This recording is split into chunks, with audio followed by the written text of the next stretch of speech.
నేను చాలా మంచిగా అడుగుతున్నా, న్యాయంగా ధర్మంగా నువ్వే ఆలోచించి చెప్పు. నువ్వు ఆ పొజిషన్లో ఉంటే మీ పరిస్థితి ఎట్లా ఉంటుంది?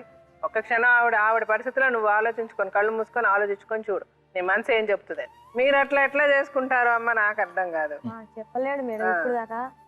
సరిపోని ఇప్పుడు అన్ని తెలుసు కదమ్మా. ఇప్పుడు మీకు తెలిసిన తర్వాత మీ ఆయనకి ఆవిడ అట్లా వదిలేయడం కరెక్ట్ కాదు, ఆవిడకి ఏమైనా చేయాలని ఏ రోజన్నా మీరు అన్నారా? లేదు మేడం, వాళ్ళ మధ్యలో ఏం జరిగిందో నాకు తెలియదు కదా. అరే అడిగితే చెప్పరా అమ్మా? సంసారం చేస్తున్నారు, ఒక పిల్లోని కన్నా అడిగితే చెప్పడా? మీ ఆయన చెప్తానంటే నా ఫస్ట్ విషయం నీకు తెలియదని చెప్తాను మేడం. ఇప్పుడు కూడా సరే, ఇప్పుడు కూడా నేను బయట అడిగిన జరిగేటట్టు చెప్పాలంటే నాకు ముందు విషయం నీకు తెలియదమ్మా అని చెప్పేస్తాడు. నాకు పెళ్లి అయిందని ముందు చెప్పలేడు, పిల్లలు ఉందని చెప్పలేడు, మా అత్త మామలు కూడా చెప్పలేరు. నాకు కూడా లవ్ మ్యారేజ్ మేడం, నాకు కూడా చెప్పకుండా చేసుకున్నా. ఫస్ట్ సంబంధం వచ్చింది, ఫస్ట్ రెండో సంబంధం వచ్చింది నాకు. వచ్చినప్పుడు కూడా నాకు రెండో సంబంధం అయితే వద్దు. రెండో సంబంధాలు అయితే నేను కూడా బయట గొడవలు అయింది కొంచెం తెలుస్తుంది మేడం. రెండో సంబంధం అయితే నాకు పడది. నాకు ఫస్ట్ సంబంధం కావాలనుకున్నాను, మా ఇంట్లో కూడా చెప్పిన. అయితే ఫస్ట్ సంబంధం రాలే నాకు. ఫస్ట్ సంబంధం రాలే తర్వాత రెండో సంబంధం వచ్చింది. ఇద్దరు ముగ్గురు వచ్చి రెండో సంబంధాలు వస్తుంది. అయితే మీకు మా ఆయన నీకు సంబంధం వచ్చింది కదా ఏమైంది అన్నాడు. ముందు మాకు మాట్లాడుతుంది ఎట్లా. అయితే లేదు రెండో సంబంధాలు వస్తున్నాయి నాకు అని నేను చెప్పిన. అయితే సరే ఇట్లా మొత్తం మాట్లాడు. ట్రైన్లో సమోసాలు అమ్ముతాడు, నేను ట్రైన్లో కూరగాయలు అమ్మ నీకు వస్తాను. మాది మేడ్చేలి పక్కన తూప్రాన్. అక్కడ నుంచి మేము ఈడ అమ్ముకోవాలి. మీకు తెలియదు ఇవిడికి పెళ్లి తెలియదు. అప్పటి నుంచి ఏమనుకోవచ్చు, పిల్లలకి 10 మంది చూస్తారు. నేను కూడా రోజు చూస్తూనే ఉంటాను. మీకైతే 10 మంది చూస్తారు. పిల్లలు ఎట్లా చేసుకొని నలుముంచగా కూర్చుంది అని నన్ను కూడా తిట్టుకుంటారు. నేను కూడా చెప్తే వాళ్ళకి కూడా తెలుస్తుంది కదా. అయితే నేను కూడా అమ్ముతుంటే అట్లా పరిచయం అయ్యి మాట్లాడుకున్నాక ఇక నాకు నీకు సంబంధం వస్తుండే కదా ఏమైందంటే ఏం లేదు, సంబంధం లేదు, ఏం లేదు.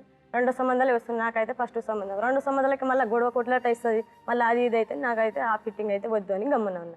నేను వచ్చేసిన మా ఇంటికాడ నుంచి మేడ్చేలు వచ్చి అట్లనే వచ్చేసిన. పెళ్లి చేసుకుంటా, నేను నిన్నే చేసుకుంటా, వేరే నేను చేసుకుని నాకు రెండో సంబంధాలు వచ్చినాయి. మళ్ళీ రేపు సంబంధం వాళ్ళు మాట్లాడడానికి వచ్చే నెలని పెళ్లి పెడతామని చెప్తుర్రు అన్న. అయితే సరే రా మరి పెళ్లి చేసుకుంటా అన్నాడు. అయితే అట్లా ఇక మా పెళ్లి అయిపోయింది. ఫస్ట్ అబ్బాయి అమ్మాయి ఉన్నాక ఎవరు అంటే అట్లా మా బావ వాళ్ళ కొడుకు, మా పెద్దనైనా మా అన్న వదిన ఇద్దరు చచ్చిపోయారు. ఆ బాబు ఉంటాడు, ఆయన పేరు పండు.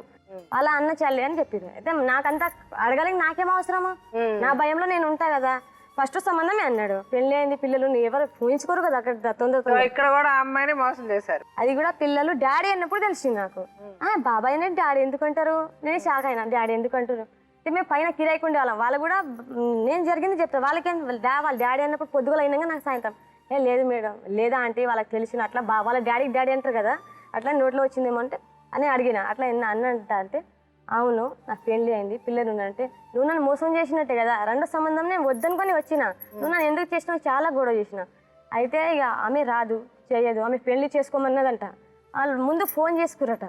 నాకైతే తెలియదు జరిగిన విషయం. అప్పుడు చెప్పిండు నాకు కూర్చుండబెట్టి, నువ్వు వేరే ఊరికి నమ్మి నీ దాకా వచ్చినాక నువ్వు అట్లా నన్ను ఎందుకు మోసం చేసినావు అంటే, ఇప్పుడు నేను మోసం అయిపోయినాక కడుపులతో ఉన్నాక అటుపోలేను ఇటు సావలేను. మా వాళ్ళు నన్ను ఇప్పుడు దాకా నా ఇంటి ముక్కడికి రానియరు. మా దాంట్లో నేను పోను.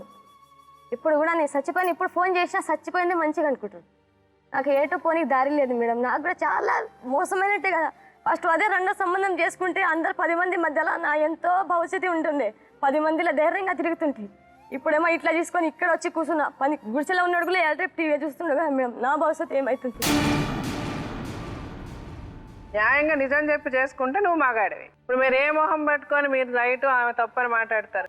ఇప్పుడైనా న్యాయంగా ధర్మంగా ఉండాలి. ఏది చేసిన అమ్మా నాన్న ఏదో చూసి చేస్తారంటే ఎందుకు చేస్తారు? మనం వాళ్ళని కాదని వచ్చేస్తున్నాం. ఇప్పుడు వచ్చిన తర్వాత ఇప్పుడు వాళ్ళు చేసేదైనా తప్పు జరిగినా రేపు వాళ్ళు ఉంటారు మనకి సహాయం చేయడానికి. వాళ్ళు కాదని వచ్చినప్పుడు ఎవరు ఉండరు, ఎవరు ఉండరు, నీడ ఉండదు, ఎండ ఉండదు, ఏముండదు. మరి బాధలు నిల్చున్నట్టు అయింది నా పరిస్థితి. ఇప్పుడు రోడ్ మీద బస్సు లేదు, బండి లేదు, ఇదేంటి వాళ్ళు అన్నట్టు అయింది నా పరిస్థితి అయితే మేడం. అదే తల్లిదండ్రులు ఉంటే సరే వాళ్ళు తప్పే చేసినా కూడా రేపు అన్యాయం అయినా వాళ్ళు పక్కన వచ్చి నిలబడతారు కదా. పెద్దోళ్ళు వాళ్ళ మాట అయింది. అదే రెండో సంబంధం చేసుకుంటే నాకేం ఇప్పుడు తిండి దొరకకపోవా అనిపిస్తుంది. సరే అమ్మా, ఇప్పుడు మీరు అన్ని విన్నారు, మీకు జీవితం బాగా అర్థమైంది, నాకు చాలా సంతోషం. మీరు ఒకటి ఇప్పుడు ఆమెను అట్లా వదిలేయడం కరెక్ట్ కాదు కదా. ఆమెకి ఏం చేయాలని ఏదో ఒకటి మనం చేయాలి కదా. ఏం చేయగలం? అది కూడా ఆడదే, నేను కూడా ఆడదే.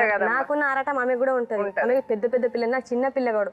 నాకన్నా ఎక్కువ ఆమె కడుపులో పెంచింది, ఎత్తుకుంది, తిరిగింది, పాలిచ్చింది. ఆమె కూడా ఆమె సేవలు చేసింది కదా. ఏ తల్లికైనా సరిత మేడం, ఏ ఆడదానికైనా ఆరాటం ఉంటది. తల్లి పిల్లలు ఉన్నప్పుడు ఎప్పుడు మనం విడదీయలేమో, విడదీసినా గానీ వాళ్ళకి కొంచెం ప్రేమ ఉంటది. అయ్యో నా పిల్లలు ఈ టైంలో ఏం చూస్తారు, బయట పోయినా అయ్యో నా పిల్లలు ఉంటే నాతో నడుస్తుండేమో, అయ్యో నా పిల్లలు ఇప్పుడు ఏం చేస్తారు, కొంచెం ఎవరికైనా ప్రేమ ఉంటుంది మేడం. ప్రేమ ఉండకన్నా ఎవరు తల్లి ఉండదు. ఇప్పుడు ఎట్లా చేద్దాం చెప్పండి. నాకంటే నీడలేదు కదా, నా లెక్క మరి ఎవరు కావద్దని నేను కోరుకుంటున్నాను. కరెక్టే, చాలా కరెక్ట్. నిజంగా మిమ్మల్ని చూసి చాలా మంది చాలా నా నేర్చుకోవాలి. లెక్క నేను మోసమైనట్టు ఎవ్వరు కావద్దు అని నేను మాట్లాడుతున్నా. అసలు అయితే ఇంట్లో వచ్చి ఇక్కడ అందరినీ చూపించింది నా ముఖం లేదు. చాలా మంచి మాట చెప్పారు. మిమ్మల్ని చూసి చాలా మంది చాలా నేర్చుకోవాలి, నేర్చుకుంటారని నేను కూడా కోరుకుంటున్నా. ఇప్పుడు మీరందరూ మీకు తెలుసో తెలియకో మంచో చెడుకో మీరందరూ ఇన్వాల్వ్ అయిపోయారు ఈ ప్రాబ్లంలో. సో ఆ రమా గారికి మనం ఏం చేద్దాం చెప్పండి. ఏం చెప్పాలి మేడం?